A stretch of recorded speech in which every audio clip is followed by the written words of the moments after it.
The invitation to my family's annual Christmas dinner arrived exactly as it had for the past 5 years, wrapped in expensive paper, dripping with condescension. Perhaps this year you'll have some actual business success to share, my sister Diana's handwritten note read. Though we won't hold our breath. I'm Daniel Foster, but my family barely acknowledges the connection these days. While my father runs Foster Industries, a Fortune 500 manufacturing company, and my sister manages their international expansion, I chose to start my own business, a decision they've mocked relentlessly since the day I left the family company. The truth they didn't know? My failed startup, Phoenix Solutions, had quietly become one of the most innovative manufacturing optimization firms in the industry. We just operated under a different name, one my family had never bothered to investigate. Standing outside my parents' mansion that Christmas Eve, I adjusted my deliberately modest suit, bought off the rack instead of custom-tailored like my father's. For 5 years, I'd maintained the appearance of struggling independence while building something revolutionary in secret. Danny, Diana's voice carried across the marble foyer, dripping with false warmth. Still driving that old Toyota? I thought surely you'd have upgraded by now. I smiled, thinking of the Tesla parked in my real office's private garage. It gets me where I need to go. Diana looked immaculate in designer clothes that probably cost more than what my family thought I made in a month. Behind her, my father was deep in conversation with the CEO of their largest competitor, Hamilton Manufacturing. Daniel, my father barely glanced my way. Your mother was beginning to wonder if you'd show up. Wouldn't miss it, I replied, catching snippets of their conversation about falling profit margins and increasing competition from overseas manufacturers. If only they knew that Phoenix Solutions, operating under our public name, Nexus Industries, was the reason their overseas competitors had suddenly become so efficient. So, Diana cornered me by the wine table. How's your little consulting business doing? Still helping mom and pop shops with their computers? I sipped my wine, remembering the contract I'd signed that morning. A $50 million deal to optimize manufacturing processes for one of the largest tech companies in Asia. Oh, getting by. Getting by, she repeated with a laugh. That's all you've been doing for 5 years, Danny. When are you going to admit this entrepreneurship fantasy isn't working out? Before I could respond, raised voices drew our attention to my father's conversation. The numbers don't lie, James, Hamilton's CEO was saying. Asian manufacturers are undercutting us all. They've implemented some kind of new optimization system that's revolutionary. If we don't find a way to compete, both our companies will be in serious trouble within 6 months. My father's face was tight with concern. I knew exactly what they were talking about. Phoenix Solutions had developed an AI-driven manufacturing optimization system that could increase efficiency by 40% while reducing costs by 30%. We'd licensed it to several Asian manufacturers under strict confidentiality agreements. There must be a solution, my father insisted. We've got the best consultants looking into it. I hid my smile behind my wine glass. Those consultants had already approached Phoenix Solutions, not knowing they were talking to the owner's failed son. James, my mother touched my father's arm gently. Perhaps we should discuss this after dinner. It's Christmas Eve. The conversation shifted to safer topics, but I could see the worry lines around my father's eyes. Foster Industries was in trouble, though they'd never admit it to me. Later, as everyone gathered in the dining room, I endured the usual barrage of subtle digs and condescending questions. Still working out of that tiny office downtown, my uncle asked, "When are you going to get a real job?" My cousin wondered. Diana added, "Father's still willing to give you a position at Foster Industries, even after you walked away." I pushed my food around my plate, thinking about the email I'd received just before dinner. Foster Industries stock had dropped another 15% that day. Their board was calling for emergency meetings. The company my grandfather had built, that my father had grown into an industry leader, was teetering on the brink of collapse.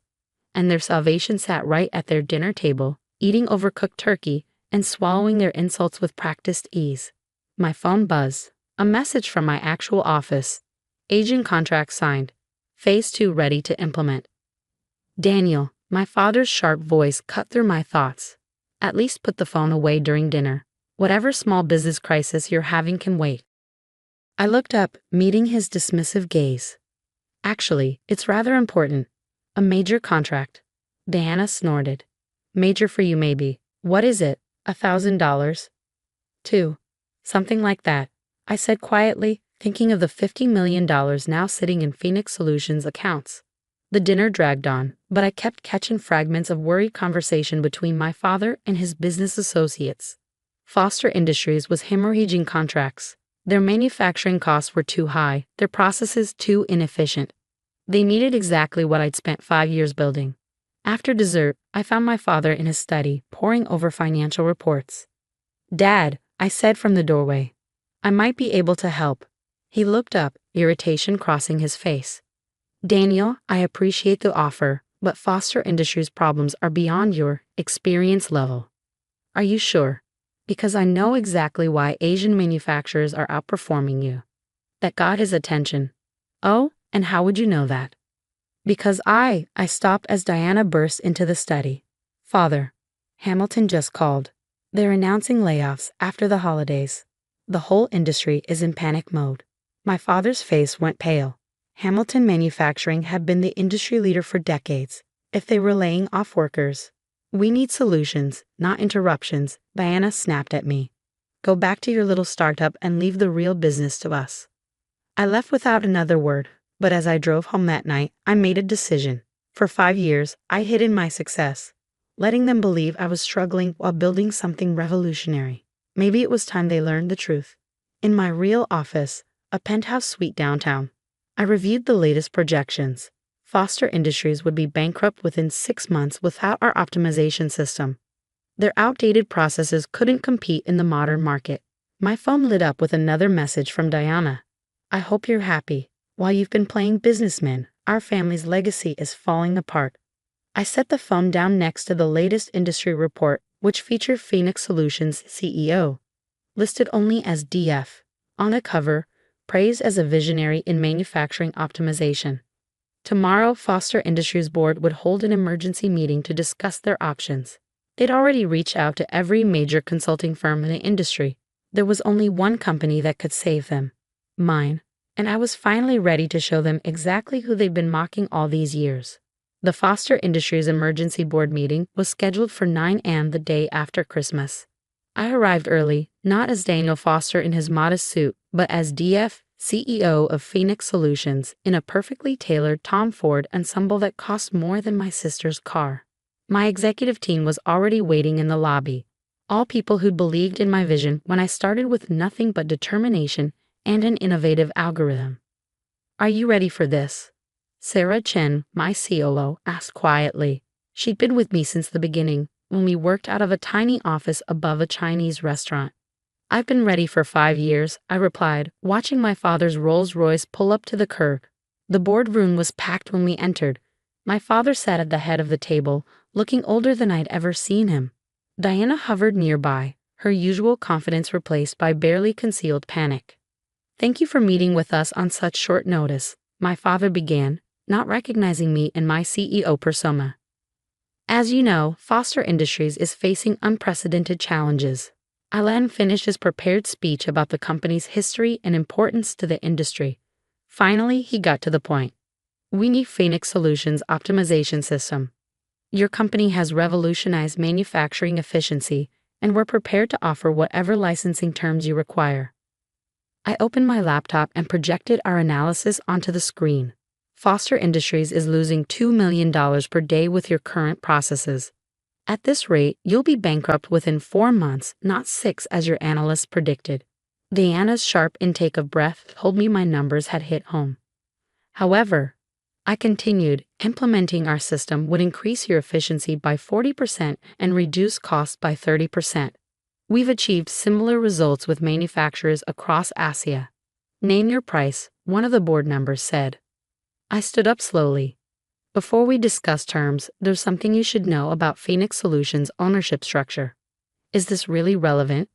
Diana interrupted. "We need solutions, not corporate history." "Oh, I think you'll find this very relevant," I smiled, removing the colored contact lenses I'd worn to subtly alter my appearance. "Particularly you, Diana. And you, Dad."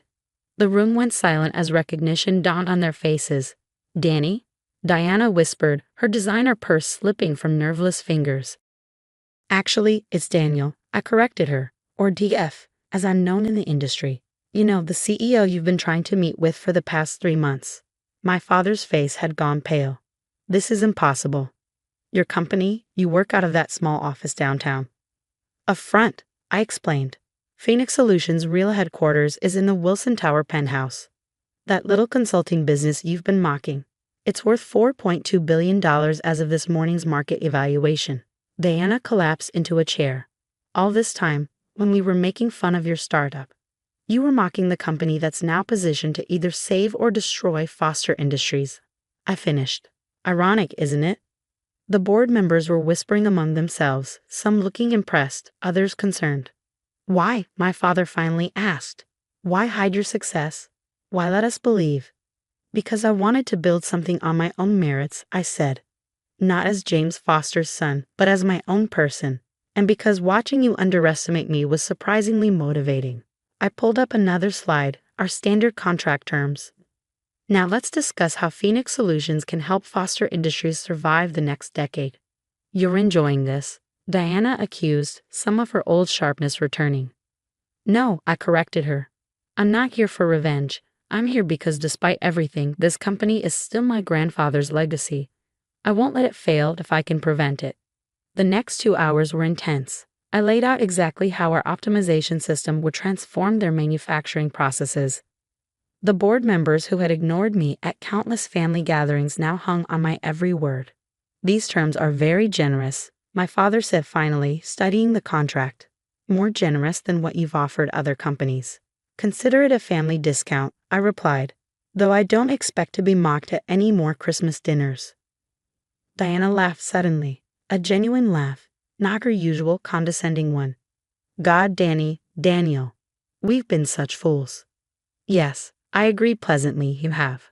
As the board members filed out, my father remained behind. He looked lost, staring at the empire I built while he wasn't watching. I didn't see it, he said quietly. All these years I was so convinced I knew best, that the only path to success was following in my footsteps. Sometimes the best path isn't the obvious one, I replied, gathering my things.